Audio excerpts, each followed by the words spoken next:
ایک کمال کا میں آپ کو واقعہ سناتا ہوں. حضرت موسیٰ علیہ نبینا علیہ الصلوۃ والسلام کے دور کا واقعہ ہے. اللہ کریم نے آپ کو حکم دیا کہ اے موسیٰ فلاں علاقے میں جاؤ، میرے ایک ولی کا انتقال ہو گیا ہے، تو اس کا جا کر نماز جنازہ ادا کرو، غسل کفن کا انتظام کرو. آپ ادھر گئے، آپ نے جب غسل کفن کے لیے کوشش کی تو لوگ کہنے لگے آپ کدھر آ گئے، یہ تو بڑا گناہ گار، بڑا بدکار اور زمانے کا بیکار شخص ہے، آپ اس کا جنازہ پڑھنے آئے ہیں. بہرحال آپ نے وہ سارا کچھ کر دیا. پھر اللہ سے کہا کہ یا اللہ بندے تو یہ کہہ رہے ہیں تیرا نافرمان تھا، گناہ گار تھا، اور تو فرماتا ہے تیرا ولی. اللہ نے فرمایا موسیٰ بات یہ بندے بات تو صحیح کر رہے ہیں، یہ جو کہہ رہے ہیں نا یہ سب ٹھیک کہہ رہے ہیں، مگر بات یہ ہے کہ اس بندے نے مرنے سے پہلے جب اس کی وفات کا وقت قریب آیا نا تو 5 کلمات کے ذریعے اس نے مجھے پکارا. اے موسیٰ میں نے ان 5 کلموں کی وجہ سے اس کی مغفرت فرما دی. حضرت موسیٰ نے کہا یا اللہ مجھے 5 سینٹنس بتا دے، مجھے وہ 5 کلمات بتا دے کہ صدیاں گناہ کر کے اتنے بڑے گناہ گار کو صرف 5 کلموں کے لیے بخش دیا تو نے. اب ذرا ان 5 سینٹنس کی خوبصورتی، ڈیپتھ اور اللہ سے کنیکٹیوٹی سمجھیے گا. کاش یہ بات سمجھ آ جائے کہ توبہ کہتے کس کو ہیں، اللہ سے کنیکٹیوٹی کسے کہتے ہیں. ہم کانوں کو ہاتھ لگانا یا اللہ میری توبہ، ہمارے تو سٹائل ہی دوسرے ہیں نا. توبہ کسی اور شے کا نام ہے.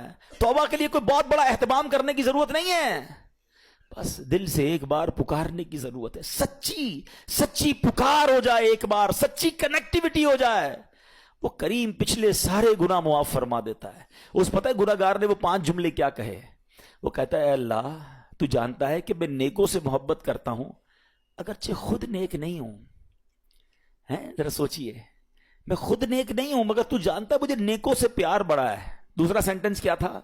یا اللہ تو جانتا ہے میں گناہ گاروں سے بغض رکھتا ہوں، فاسقوں سے بغض رکھتا ہوں حالانکہ میں خود گناہ گار ہوں.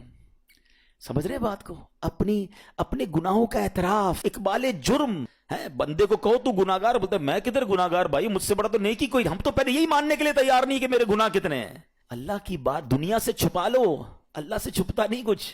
ادھر اقبال کریں، ادھر مانیں، ایکسپٹ کریں. ہاں دنیا کی عدالت میں اگر ہم کہیں جا کے اپنا جرم ایکسپٹ کر لیں سزا سنائی جاتی ہے. سبحان اللہ، میرے رب کی رحمت کے انداز ہی نرالے ہیں، اس کی عدالت کے دستور نرالے ہیں. کوئی سچے دل سے جا کے مان لینا یا اللہ میں سب سے بڑا گناہ گار، اس کی رحمت اس کی بخشش فرما دیتی ہے. اس نے کہا کیا کہا؟ یا اللہ ہوں بڑا گناہ گار، میں گناہ گاروں سے نفرت رکھتا ہوں مگر مولا خود بھی گناہ گار ہوں. تیسرا جملہ کیا تھا؟ یا رب اگر مجھے معلوم ہو جائے نا کہ میرے جنت میں داخل ہونے سے تیری ملکیت میں کوئی کمی آ جائے گی تو پھر میں تیری جنت کا کبھی تجھ سے سوال نہیں کروں گا، کیونکہ مجھے پتا ہے تیری جنت بہت بڑی ہے. مجھے داخل کر کے تیرا کچھ بھی نہیں جانا، تیرا کچھ نہیں جانا، میرا بیڑا پار ہو جانا ہے. تو پھر میں تجھ سے کیوں نہ مانگوں؟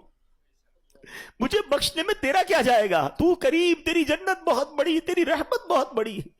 تو یا اللہ مجھے اگر یہ معلوم ہو جائے کہ مجھے جنت میں داخل کرنے سے تیری ملکیت تھوڑی ہو جائے گی پھر میں جنت نہیں مانگوں گا. چوتھا سینٹنس کیا تھا؟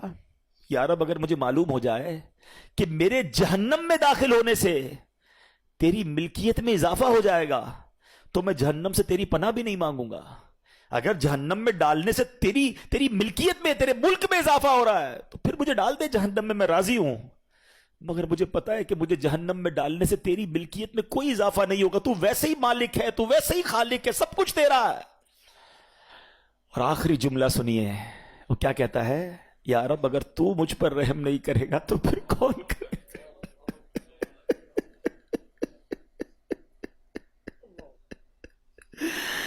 اگر اللہ رحم نہیں کرے گا تو کون کرے گا؟ آج اس کی رحم کی بھیک لینے تو آئے ہیں، آج اس کے کرم کی خیرات لینے تو آئے. ہم مانتے ہیں یا اللہ، ہم سب ایکسپٹ کرتے ہیں ہم نے بہت گناہ کیے، ہم نے بہت خطائیں کی، لوگوں سے ڈر لگتا رہا کہ کوئی دیکھ نہ لے. مالک معلوم تھا تو دیکھ رہا ہے، پھر بھی ہم نے گناہ کیے. دروازے بند کر کے گناہ کیے، لائٹ آف کر کے گناہ کیے، علاقے تبدیل کر کے گناہ کیے. ہم سب مانتے ہیں مولا، مگر یہ پتا ہے ہمیں بخش دے گا تو تیری رحمت میں کمی نہیں آئے گی، تیرا جائے گا کچھ نہیں. ہم بھی تیرے بندے ہیں، ہم بھی تیرے بندے ہیں، تیرے محبوب کے امتی ہیں مولا. تو رحم نہیں کرے گا تو کون رحم کرے گا؟